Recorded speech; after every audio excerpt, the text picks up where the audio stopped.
There's good evidence that the Al-Qaeda is there. So we may be delivering Al-Qaeda another prize. They'll be in Libya. They weren't there before.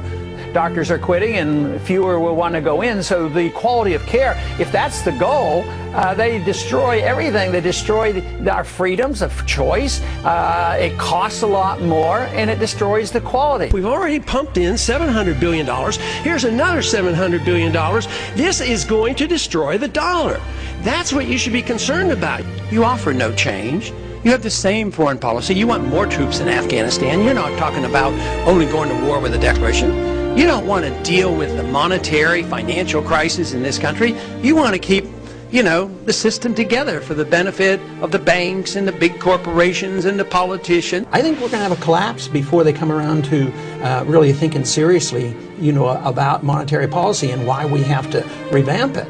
Recently, we have seen the dollar go down sharply. I think it's going to continue, and hopefully it'll wake the people up and find out you have to have honest money. And right now, today, there's so much violence today, not because people use drugs, but because they're illegal. That's why, the people who benefit the most by all these laws, these are the drug cartels. They lobby to keep these laws in place because they can't exist without them. You don't have the Al Capones now because you don't have prohibition of alcohol.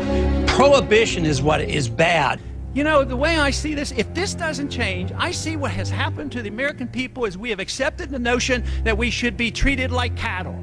It's time for the American people to stand up, shrug off the shackles of our government at TSA, at the airport. This was the initial event that had led to so much death and destruction, not to mention the financial costs these past 20 years. Our response and persistent militarism toward Iraq was directly related to 9/11. And that persists. And if we ignore that at our own risk. That if we think that we can do what we want around the world and not incite hatred, then we have a problem. They don't come here to attack us because we're rich and we're free. They come and they attack us because we're over there. What happens if my concerns are completely unfounded? Nothing.